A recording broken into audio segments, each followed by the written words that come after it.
안녕하세요. 참된학습법의 남원장입니다.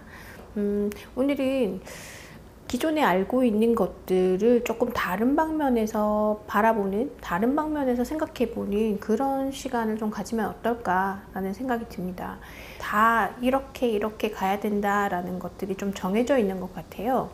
뭐 정해진 건 아니지만 다들 보편적으로 이렇게 생각하는 경향들이 있는데, 그걸 한번 반대로 뒤집어서 생각해 보는 것도 필요하지 않을까라는 생각이 들어서 말씀을 드리려고 합니다. 제일 좋은 경우는 중등이 충분히 돼 있어서 심화까지 한 상태에서 고등과정을 가는 게 가장 좋은 경우죠.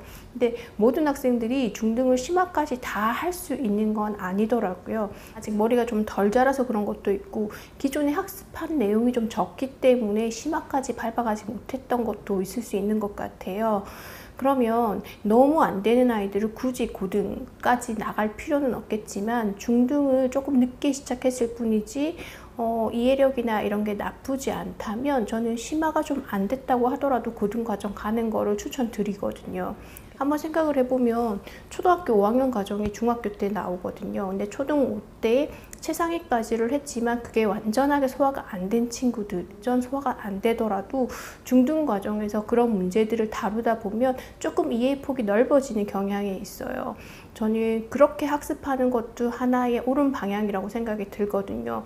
그래서 중등 같은 경우에는 중1 대수편이 나갈 때 중1-1이 나가고 2-1을 나가는 걸 전공해 드렸었는데, 1-1에서 1차 방정식 계산까지는 되지만 활용이 안 됐던 친구들은 2-1에서 연립방정식의 활용을 학습하고 나면 이 식을 세울 수 있는 이 눈높이가 조금은 향상되는 그런 것들이 보이더라고요. 그런 관점에서 1-1이 완벽하지 않더라도 2-1 진도를 나가면서 상호 보완해서 조금 키워나가는 것도 필요하다라는 생각이 들어서 예전 영상에 말씀을 드렸었고, 중등에서 고등 올라가는 것도 그 비슷한 맥락이 아닐까라는 생각이 듭니다. 중등이 이게 반복한다고 해서 심화 능력이 갑자기 생기는 건 아니거든요. 충분히 학습해왔던 친구들은 조금만 해도 금방 심화를 할 수 있겠지만, 그렇지 않은 친구들은 기본에서 응용까지 가는데 시간이 좀 걸리고, 응용에서 심화까지 가는 데는 더 많은 시간이 걸리는데, 과연 그 시간 동안 선행학습을 하지 않고 자기 학력것만 다지는 게 생산적일까? 그런 생각이 들더라고요. 근데 그 앞에서 말씀드렸던 것처럼 지금 이해는 조금 한계가 있지만 그 다음 과정을 배우고 났을 때, 그리고 그게 어떤 식으로 활용되고 있고 사용할 수 있는지를 알게 됐을 때 이해할 수 있는 폭이 조금 더 넓어지는 경향이 있더라고요. 그래서 지금 중등이 완벽하지 않다고 하더라도 고등 진도를 나가야 되나 말아야 되나 라는 시점에서 고민을 하고 있는 분이라면, 저는 제가 제안 드리는 것도 나쁘지 않다라는 생각이 듭니다. 물론 학생이 하고자 하는 의지는 있어야겠죠. 그러지 않고 강제로 들이민다고 해서 되는 건 아니니까. 특히 근데 수상에 나오는 내용은 거의 중3 때 나왔던 내용들의 연장선이라고 보시면 되고, 이번에 개정 교육과정이 되기 전까지 많은 부분이 중3 때 학습을 한 내용이기 때문에 그렇게 크게 어렵지 않을 수 있거든요. 그리고 2차 함수에서 그 범위에서 최대값, 최소값 구하는 것도 예전에는 다 중등 때 했던 건데 지금 그 부분이 빠진 부분이고, 곱셈 공식을 변형하는 거는 중2 때 배우게 되고, 그걸 이용해서 인수분해하는 거는 중3 때 배우게 되지만, 최상이라든지 이런 심화 문제집을 풀었던 친구들은 고등에 나오는 기본 교재의 인수분해를 거의 반복해서 한다라고 생각하시면 될 것 같아요. 그래서 중3 내용을 아주 심화까지 못했다고 하더라도 고등 과정에서 이게 어떤 식으로 활용되고 3차식은 인수분해를 어떤 식으로 하는지 익혀가는 것도 학습의 연장선상에 봤을 때는 괜찮지 않을까라는 생각이 듭니다.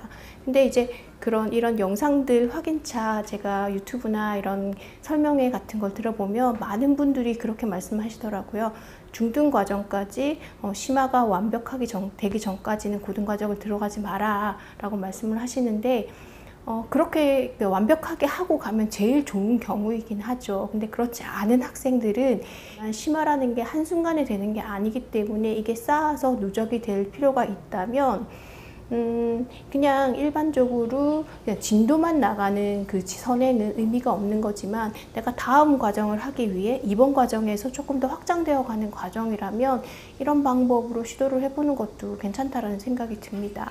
근데 너무 다들 한 가지 방법만 생각하고 계신 것 같아서 이렇게도 할 수 있다라고 말씀을 드리고요. 제가 진행을 해 보니까 오히려 뭐 최상위나 A급 이런 교재보다 고등교재에서 쉬운 교재로 나오는 게 어쩌면 이해는 더 쉽게도 되어 있는 경우가 있더라고요. 그래서 이런 앞에 어떻게 앞으로 학습이 어떻게 진행되는지를 아이들이 미리 본다면 지금 내가 하는 공부에서 어떤 부분에 포커스를 맞춰서 좀 더 깊이 있게, 그리고 왜 해야 되는지 그 당위성을 좀 더 알아갈 수 있지 않을까라는 생각이 듭니다. 특히 이제 초등학교 때 엄마표 학습을 했고 중학교 때 내신 위주로 공부를 한 학생이라면 계속 그냥 완벽해질 때까지 중등만 반복하고 있을 수도 있겠다라는 생각이 들더라고요. 굉장히 더디게 발전을 하거든요. 특히 심화 같은 경우에는. 그래서 너무 이렇게 좀 지루해지고 루스해지고 계속 같은 거를 반복하는 그런 느낌이 좀 매너리즘에 빠진다라는 생각이 든다면 선행학습을 나아가면서 다음에 어떤 과정으로 학습을 하게 되는지, 그리고 어떻게 수학이라는 게 확장되어 가는지를 미리 한번 살펴보는 것도 굉장히 도움이 되지 않을까라는 생각이 듭니다. 그래서 오늘은 기존에 많이들 알고 계시는 내용과 조금 다른 관점에서도 생각할 수 있겠다 싶은 부분을 말씀드렸고요. 다음에 다시 다른 영상으로 인사드리도록 하겠습니다. 시청해 주셔서 감사합니다.